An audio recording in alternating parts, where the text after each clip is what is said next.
Začnime dnes takou možno trochu netradičnou otázkou. Čo ak dieťa, ktoré zrazu stratilo schopnosť rozprávať, nemá ten mozog trvalo a nejako nenávratne poškodený? No to je presne tá premisa, na ktorú sa v dnešnej analýze materiálov pozrieme, pretože čo ak ten mozog funguje úplne dokonale, ale je len, ako to nazvať, uzamknutý v takom extrémnom núdzovom režime? Presne. Akože zvyčajne sa na tie neurologické diagnózy pozeráme cez optiku trvalého poškodenia. Hej, lekár ukáže na nejakú snímku, pomenuje syndrom a v podstate vyriekne ortiel. Presne tak to väčšinou býva. Lenže my tu dnes máme pred sebou naozaj kontroverzný a musím povedať strašne fascinujúci inžinierský rukopis. Volá sa to Inžinierstvo neuroobnovy, z anglického The Engineering of Neurorecovery. Áno, a ten materiál navrhuje niečo fakt radikálne. Chce, aby sme sa na mozog prestali pozerať ako na nejakú mysterióznu organickú hmotu, viete?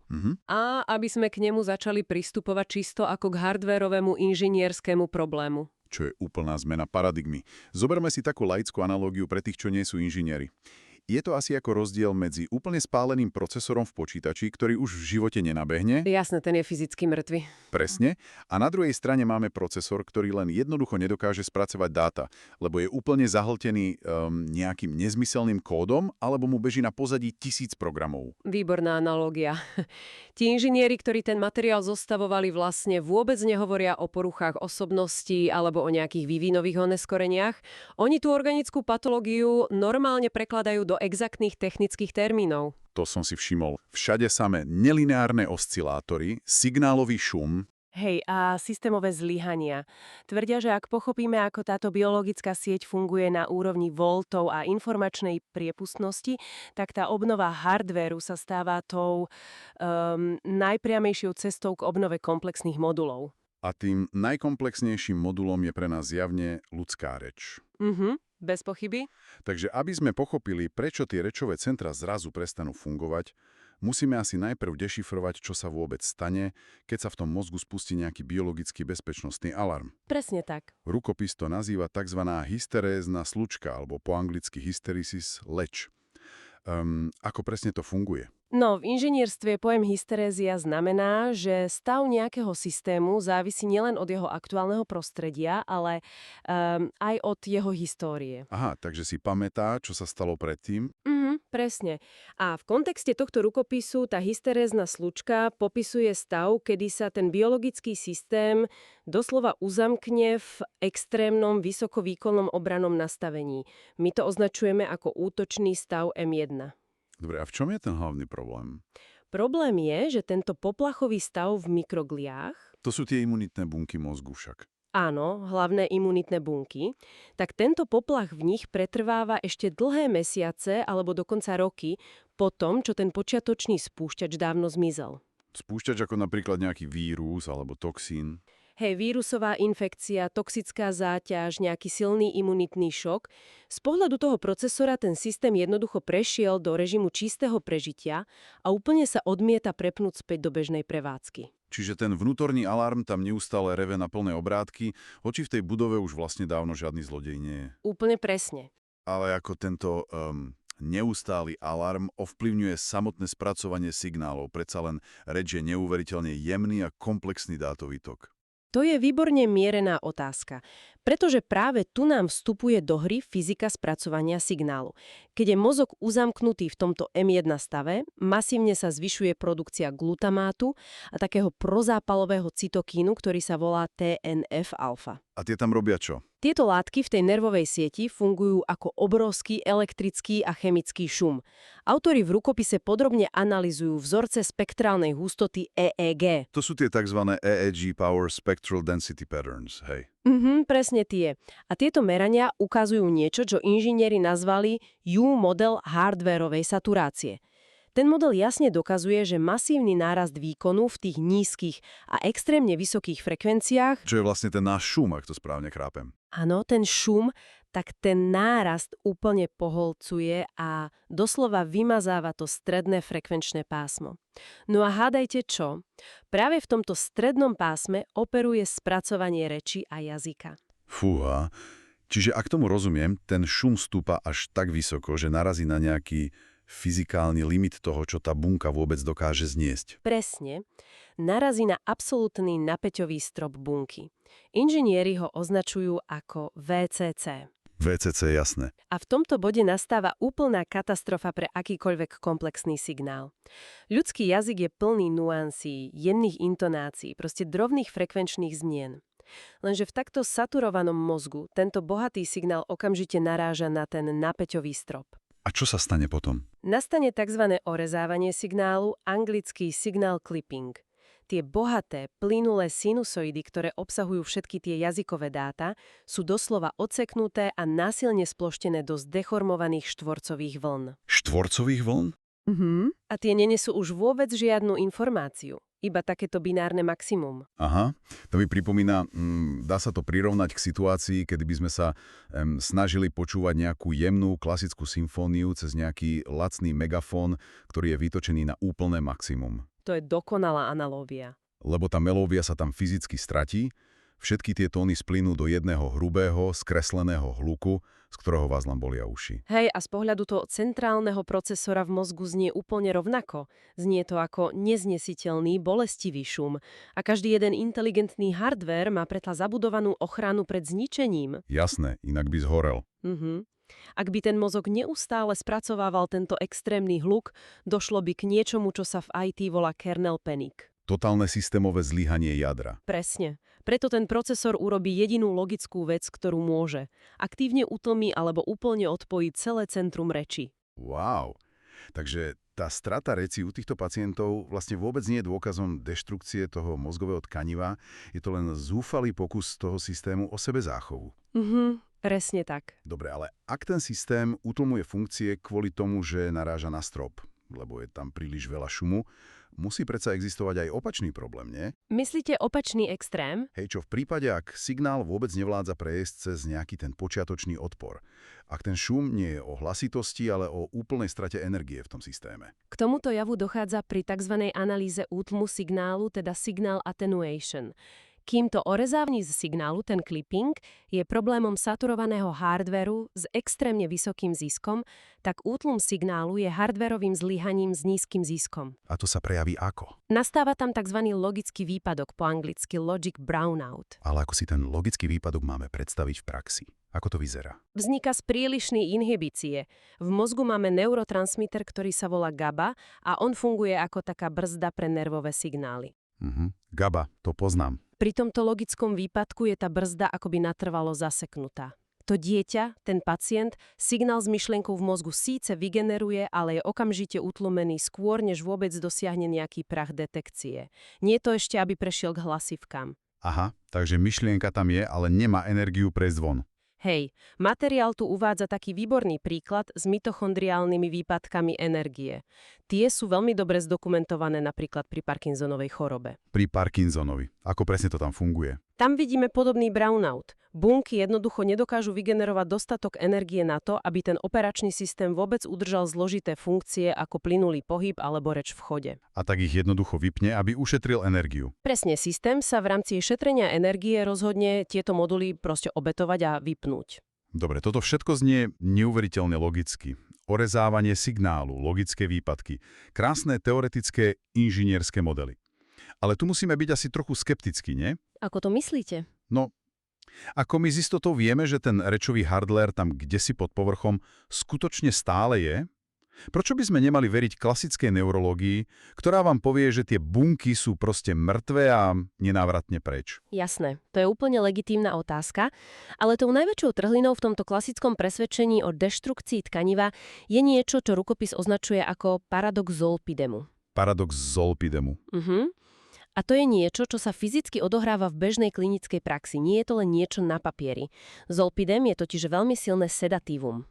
Počkajte, to je liek na spanie, nie? Presne. Je to bežný liek, ktorý sa predpisuje na ťažkú nespavosť a jeho úlohou je masívne utlmiť centrálny nervový systém, lenže lekári zistili jednu absolútne šokujúcu vec. Akú? Keď podali tento uspávací liek niektorým pacientom po ťažkej mŕtvici alebo napríklad pacientom v katatonickom stave, vôbec nedošlo k spánku. Naopak, Títo pacienti sa zrazu prebudili. Naozaj? Áno, začali súvisle komunikovať a ich kognitívna jasnosť sa dočasne počas pôsobenia toho lieku plne obnovila. Počkajte, to predsa vôbec nedáva zmysel. Liek, ktorý má človeka vypnúť a uspať, ho paradoxne naštartuje, veď to úplne odporuje základnej farmakológii, ako je fyzikálne možné, že utlmenie systému ho vráti späť k životu. Z pohľadu klasickej farmakológie to zmysel naozaj nedáva, ale z hľadiska nášho inžinierského modelu šumu to dáva dokonalý smysel. Aha, lebo ten liek zníži ten šum. Presne. Zolpidem, tým, že pôsobí tlmivo, tak on umelo zníži to obrovské šumové pozadie v mozgu. Stiahne tú neznesiteľnú statickú frekvenciu pod tú únosnú hranicu, pod ten strop. A keď ten hluk opadne, tak sa zlepší pomer signálu k šumu. A ten pôvodný hardware, ktorý tam predsa celý čas bol, zrazu dokáže normálne detekovať tie jemné sinusoidy myšlienok. Tento paradox je pre inžinierov vlastne nevyvrátiteľným ultimátnym dôkazom o tom, že ten latentný jazykový hardware tam naozaj existuje. To je neskutočné. Takže to zlyhanie, ktoré vidíme u tých detí alebo pacientov, je len problémom aktuálneho operačného stavu. Nie deštrukcie. Presne, vôbec to nie je nenávratná deštrukcia. Takže signál je prítomný, len naráža na strop, alebo naopak uviazne pred tým, ako ho ten mozog vôbec zaznamená. Ale ak je teda ten hardware v poriadku. Čo sa zatiaľ deje s tými fyzickými káblami v mozgu? No, to je ďalšia vec. Lebo ak tam zúri taká chemická a elektrická búrka celé mesiace či dokonca roky, tak to predsa musí mať obrovský vplyv na tú infraštruktúru, nie? A ten vplyv tam aj je obrovský. Rukopis to nazýva anatomický chaos. Spomínala som mikroglie, tie imunitné bunky, ktoré sa zasekli v útočnom M1 móde. Áno, tie, čo tam stále zvonia na poplach. Za normálnych okolností tieto bunky plnia aj funkciu údržbárov. Robia niečo, čo sa volá synaptické prerezávanie, odborne synaptic pruning. Čiže upratujú. Hej, funguje to tak, že tie mikroglie doslova fyzicky požierajú a odstraňujú staré, nepoužívané alebo nejako slabé nervové spojenia, aby udržali tie hlavné cesty čisté a jasné. Lenže, keď sú vo vojne, v tom M1 móde, táto údržba sa okamžite zastaví. A výsledkom toho, že sa neupratuje, je zrejme to, čomu tí autori hovoria krysie hniezdo však. Presne. Mozog sa zrazu stáva obrovským krysím hniezdom, rat's nest. Je preplnený nadbytočnými, absolútne neoptimalizovanými a strašne slabo izolovanými dráhami. Vzniká tam oblasť lokalizovanej hyperkonektivity. Čiže je tam tých káblov zrazu až príliš veľa. A keď sa takýto mozog pokúsi vyslať signál pre vyslovenie trebárs len jedného konkrétneho slova, stane sa niečo, čo sa v inžinierstve volá induktívna väzba. Induktívna väzba. Ako si to mám predstaviť? Fyzika káblov. Keď prúd tečie odhaleným drôtom, vytvára vo svojom okolí magnetické pole, však? Jasné. A to pole môže indukovať prúd vo vedľajšom odhalenom drôte, ktorý je príliš blízko. Čiže ten signál nežiadúco preskočí do susedných dráh. Aha. Je to ako keby sme mali obrovskú starú telefónnu ústredňu, kde sú všetky káble odhalené a dotýkajú sa. Keď sa pokúsite zavolať na jedno jediné číslo, ozve sa vám zrazu 50 ďalších liniek naraz. Presne. To ale musí úplne zničiť akúkoľvek presnosť verbálneho prejavu. Samozrejme, a toto vysvetľuje strašne veľa symptómov, ktoré vidíme priamo v praxi. To nekontrolovateľné preskakovanie signálu spôsobuje niečo ako logické chvenie. V tom klinickom obraze sa to prejavuje napríklad ako echolália. Echolália, to je keď to dieťa opakuje slová po iných? Áno, sú to tie situácie, kedy ten pacient úplne bez kontextu a akoby mechanicky opakuje slová či celé vety, ktoré niekde počul. Ten signál tam stráťa ten zmysel a mení sa len na nejaký odraz. To je fakt smutné, ale dáva to zmysel. A aby toho nebolo málo, ten hardware v tomto obrovskom oslepujúcom šume hľadia akýkoľvek spôsob, ako sa zorientovať. Tu prichádza na rad jav nazvaný stochastická rezonancia. Stochastická rezonancia, to znie celkom zložito. Ako sa ten systém snaží zorientovať v takom chaose? On si vytvorí fyzické obchádzky. Systém si vygeneruje svoj vlastný motorický sonár. Určite ste si už všimli deti s autizmom alebo vývinovými poruchami, ako sa napríklad neustále fyzicky kývajú zo strany na stranu. Hej, alebo vydávajú taký monotónny zvuk. Presne, to typické ťahlé E. Klasická medicína to často označí len za nejaký nežiaduci tik alebo steaming a snaží sa to potlačiť. Ale z toho nášho inžinierského hľadiska ide o kritický mechanizmus. Ten procesor si aktívne vytvára predvídateľnú nosnú vlnu. Generuje svoj vlastný konštantný signál, aby pomocou neho vôbec dokázal nahmatať hranice priestoru a okolia v tom nekonečnom statickom šume. Aha, takže on sa len kalibruje. Je to zúfalá snaha hardvéru o základnú samokalibráciu. Presne tak. Keď si to tak zoberieme, tak v mozgu je šum, obvody sú prepojené do chaotického krysieho hniezda a systém utlnuje sám seba, aby nevyhoral. Ak by sme toto celé mali teraz opraviť, kde vôbec inžinier začne? Lebo predtým, než začneme rozoberať procesor v hlave, musíme asi nájsť primárny zdroj toho šumu. Jasné, to je prvý krok. Ako sa podľa tohto rukopisu vlastne odlišuje zlyhanie tej celkovej infraštruktúry od chyby samotného mozgu? Tá diagnostika je tu extrémne prísna a binárna. Diagnostici musia úplne jasne rozlíšiť medzi zlyhaním logistického uzla a zlyhaním operačného procesora. Používajú na to dva hlavné indikátory. OK. Prvým je index stability logistiky, skrátené MRS, ktorý hodnotí stav čriev a mikrobiomu. Tým druhým je neurologická telemetria, skrátené DTC. A to DTC je čo? To sú už tie chyby procesora. Sem patria viditeľné záchvaty alebo spomínaná echolália a zmyslové preťaženia. A čo znamená, ak zlyháva ten logistický úzol, teda to črevo? Ako môže preboha črevo odstaviť reč v mozgu? K zlyhaniu logistiky dochádza vtedy, keď je ten MRS index nižší ako 7. To v praxi znamená, že črevo je v hlbokej dysbióze. A prečo to ovplyvňuje mozog? Pretože takéto dysbiotické črevo neustále pumpuje do krvného obehu tzv. Špinavý prúd. Špinavý prúd. Tu prichádzame k LPS endotoxínom. Sú to lipopolysacharidy, čo sú v podstate fyzické úlomky bunkových stien mŕtvych baktérií. A tie preniknú do krvi. Hej, keď tieto úlomky preniknú z toho deravého čreva do krvi, fungujú doslova ako mikroskopický šrapnel. Keď tento šrapnel dorazí hore do mozgu, imunitný systém ho okamžite detektuje a hneď stlačí to bezpečnostné tlačidlo, čím ten mozog opäť uzamkne v M1 móde. Aha. Takže ak má lekár pacienta v tomto stave, nesmie sa vôbec, ale vôbec dotýkať nastavení mozgu. Je to prísne zakázané. Prvoradou úlohou je utesniť črevo a zastaviť tento toxický prúd. To je úplne logické.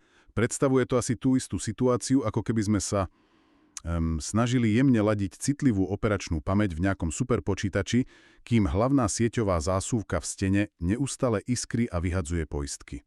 Presne. Kým neopravíme zásuvku, teda to črevo, tak akákoľvek snaha o opravu počítača je úplne zbytočná. Ale čo ak je tá zásuvka v poriadku? Čo ak je ten MRS index vysoký, napríklad 9? Črevo je čisté, ale procesor v mozgu stále vyhadzuje tie telemetrické chyby. V tom momente vieme, že čelíme čistému problému operačného procesora. Logistika je čistá, šrapnel tam nie je, ale mozog sa jednoducho sám nevie vymaniť z tej hystereznej slučky. Takže je stále zaseknutý. Hej. Vtedy je to problém kontroly zisku signálu, ktorý si už naozaj vyžaduje priamy zásah do zosilňovača priamo v mozgu. Ale ešte je tu dôležité spomenúť jednu fakt zásadnú vec. Akú? Ak inžinieri prejdú k oprave a nevidia úplne žiadne výsledky, musia hľadať tzv. Logické slimáky. Anglicky logic slugs. Logický slimák. Čo presne robí taký slimák v našom systéme? To je inžinierský slang pre nutričné deficity. Konkrétne tu v materiáli hovoria o deficitoch vitamínu B12, kyseliny folínovej, horčíka a zinku. Aha, takže základná výživa. Tieto látky sú doslova stavebnými prvkami tých biochemických dráh. Ak tam chýbajú, tak fungujú ako také rýchlostné obmedzovače, ktoré proste zastavia akýkoľvek pokus o reštart systému. Rozumiem. Čiže ak pri zavádzaní oprav, o ktorých si za chvíľu povieme, systém vôbec nereaguje, inžinier sa musí okamžite vrátiť k diagnostike a doplniť tieto logické slimáky. Inak tú softverovú záplatu proste nikdy nespustí. Dobre, to nás privádza asi k samotnému vrcholu tejto analýzy. Predpokladajme, že tá diagnostika je čistá, črevo neiskry, logické slimáky sú vyriešené, mozog je však stále zaseknutý v tom preťaženom M1 móde a tá reč stále chýba. Aký je ten inžinierský postup, ten krok za krokom checklist, ktorým dokážeme konečne reštartovať tú biologickú mašinu? Ide o veľmi prísny trojkrokový postup. Krok číslo 1 sa nazýva fáza 2, alebo nasadenie štítu, anglicky shield deployment. A cieľom toho štítu je čo? Cieľom tohto kroku je radikálne znížiť to zosilnenie signálu, aby ten šum klesol pod prah bezpečnej logiky.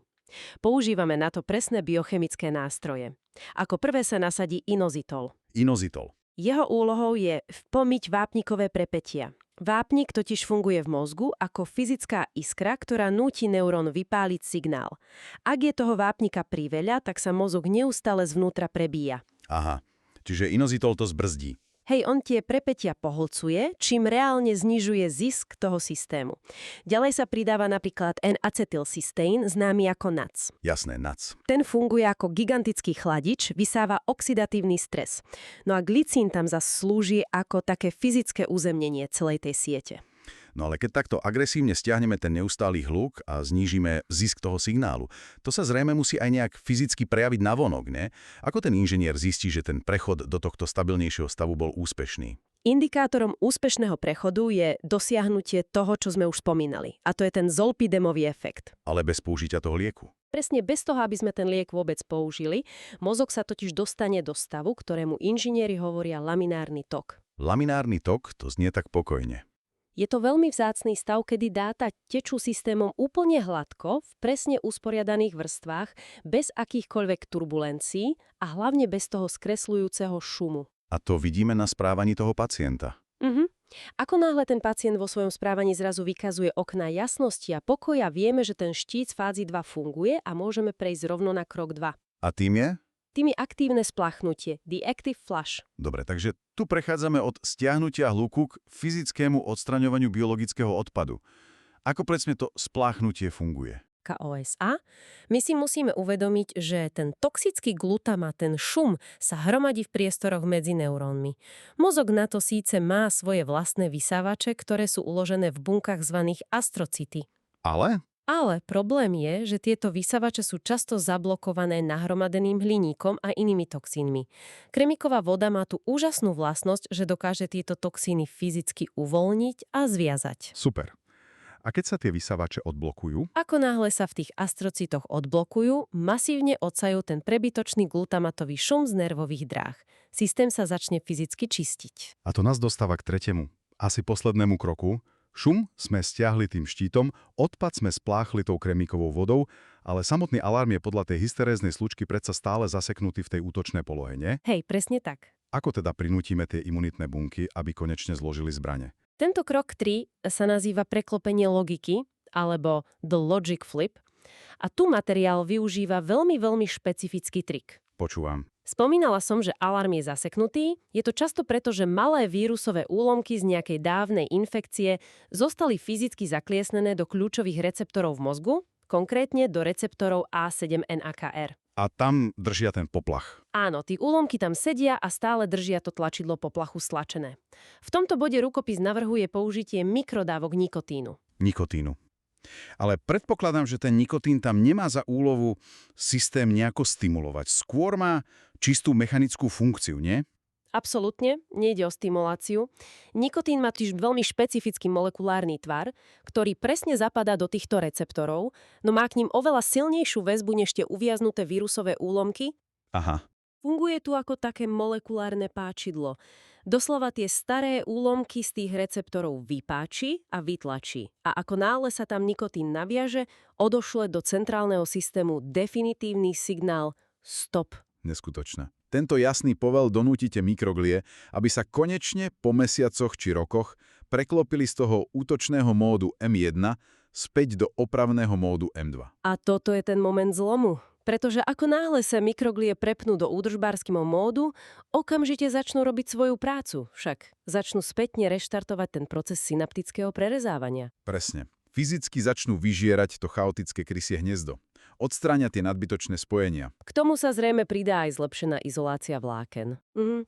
Tá sa buduje pomocou látok ako cholín a DHH, myelín sa obnoví, to induktívne preskakovanie signálov prestane a výsledkom je, že jazykové dáta, ktoré sú teraz zbavené šumu a bez problémov prúdia cez opravené jasne oddelené dráhy, môžu konečne opäť normálne fungovať. A systém jednoducho dosiahne svoj hlavný cieľ. To je dynamická homeostáza. Hej, homeostáza, rovnováha. Je podľa mňa nesmierne dôležité počiarknúť jednu vec.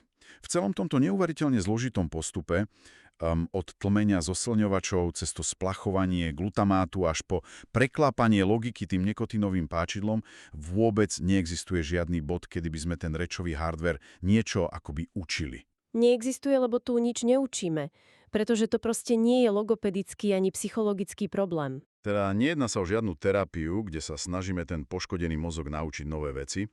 My len inštalujeme biologické tlmiče, zapíname chladiče a čistíme odpad.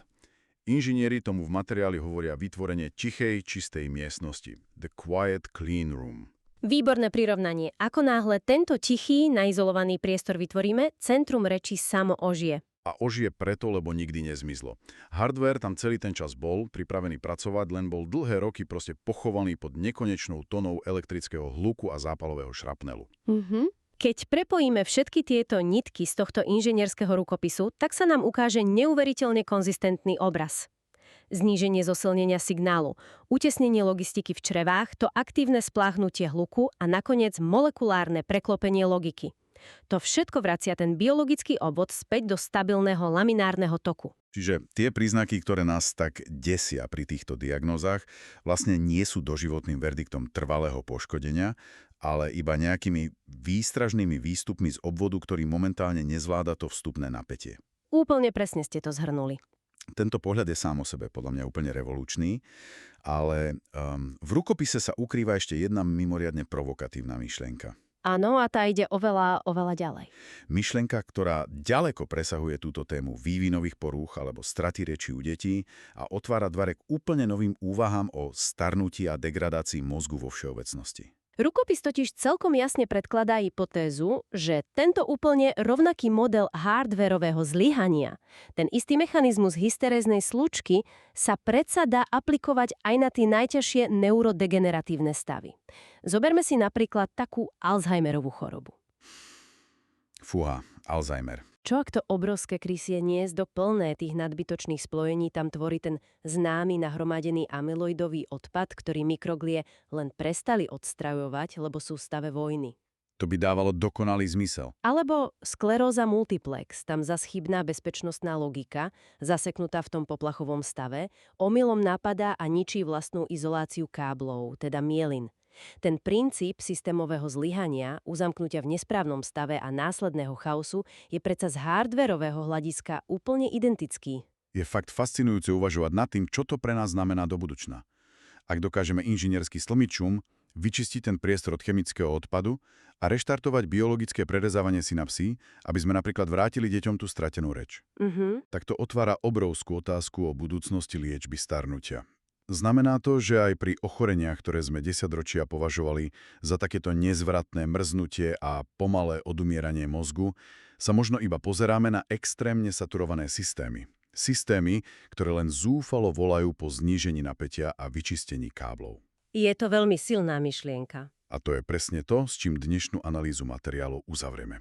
Ak je náš vlastný procesor schopný takejto masívnej samoopravy len tým, že mu fyzicky stíšime ten hluk, množstvo zdanlivo strateného hardvéru v našich životoch možno len neustále čaká na svoj správny inžinierský reštart. Ďakujem za túto fascinujúcu diskusiu. Ja ďakujem, bolo to skvelé.